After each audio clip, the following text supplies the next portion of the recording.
Cuando hablamos del cultivo de maíz acá, tenemos la opción del silaje o de la utilización como grano.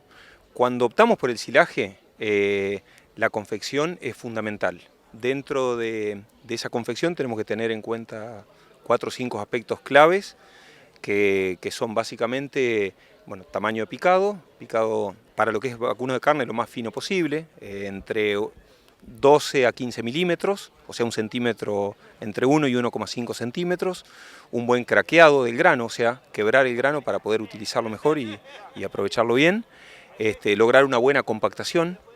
Si la confección se hace en un bunker o una torta, hay que compactarlo muy bien mediante el pisado de los tractores.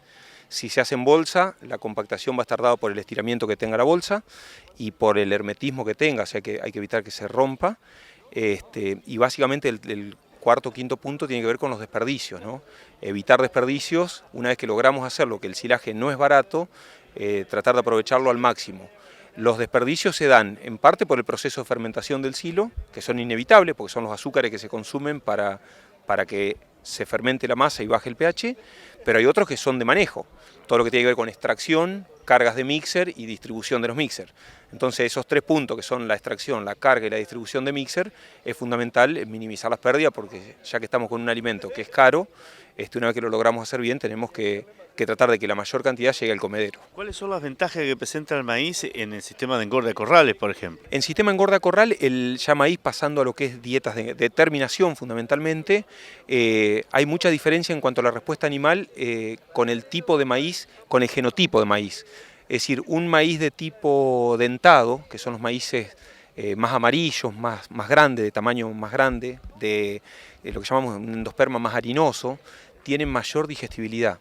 Ese tipo de maíz se podría utilizar entero o partido sin tener grandes diferencias a favor del partido porque es un maíz de fácil masticación por parte del rumiante. En cambio los maíces más duros, más anaranjados, anaranjado duro o los maíces de tipo flint que son más chiquititos, de un grano más compacto y más, mucho más, con más endosperma córneo que se llama, que es el endosperma que es más difícil de digerir, es conveniente procesarlo. Dentro de ese procesamiento hablamos mucho de lo que es el procesamiento en seco y lo que es el procesamiento en húmedo. Y lejos la mayor ventaja aparece con el procesamiento como grano húmedo. Es decir, la cosecha anticipada de grano de maíz, cuando el maíz está en madurez fisiológica, que se llama, que tiene 30% humedad, cosechar en ese momento, quebrar y hacer un silo ya sea en bolsa o en torta o en bunker, va a mejorar la respuesta animal considerablemente respecto al mismo grano seco partido. Sebastián, ¿y por qué es que teniendo la ventaja de usando el maíz húmedo no es tan usado, por ejemplo, en la provincia de Entre Ríos?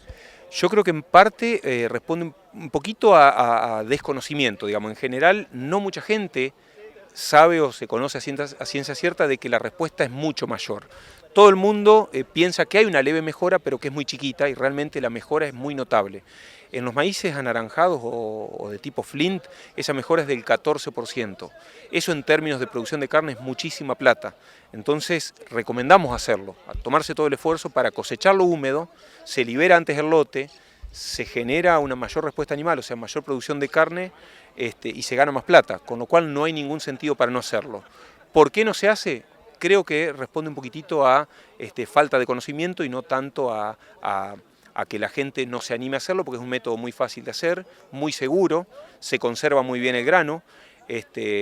Por ahí lo único que hay que tener un poquito de recaudo es, una vez que tenemos ese silaje hecho, tratar de consumirlo dentro del año, porque si pasa más de un año, normalmente el material se va poniendo feo y muchas veces con entrada de aire se puede llegar a podrir.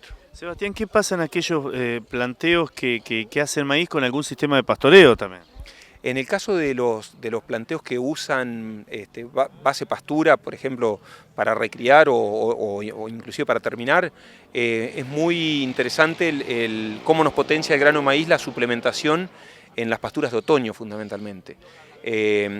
La pastura tiene una respuesta en términos de ganancia de peso muy buena en, yo diría, fin de invierno, primavera, verano. Pero en otoño esa misma pastura tiene un desbalance muy grande en términos nutricionales y la respuesta animal se ve condicionada. En ese momento, en otoño, básicamente entre los meses de abril y junio, la suplementación con grano de maíz, a razón de 1,5 kg a 2 kilos de maíz por animal y por día, es muy recomendable, genera un mejor balance de nutrientes, mejora la respuesta animal y genera una eficiencia de transformación de ese grano, te diría que superior a la que se obtiene en una engorda corral, con lo cual es una práctica ampliamente recomendable. Vos sabés que yo miraba algunas de las caras en el tramo de su disertación del público presente y veía la sorpresa que causaba cuando hablaba de la ventaja de trabajar con el grano húmedo. Sí, la verdad que llama mucho la atención porque es una práctica, yo te diría, hoy dentro de lo que es la tecnología aplicada a nutrición animal, quizá la que mayor respuesta tiene y paradójicamente la que menos se usa. Es decir, siempre vemos o queremos la solución vía comprar un producto o algún polvito mágico que nos mejore la respuesta animal. Y la verdad que la mayor respuesta la tenemos en nuestras manos y muchas veces no la usamos. Entonces la idea es difundir esto para que todo el mundo pueda llegar a utilizarlo. Es de costo cero, porque es una práctica que en vez de cosechar el maíz con 14 humedad, lo cosechamos un mes antes con 30 y ganamos más plata. Es decir, es beneficio por todos lados. Entonces hay que difundirlo. Nuestro objetivo es tratar de invitar a la gente a que lo haga, que lo pruebe y que obviamente donde encuentre buena respuesta lo va a seguir usando en forma, digamos, sucesiva todos los años.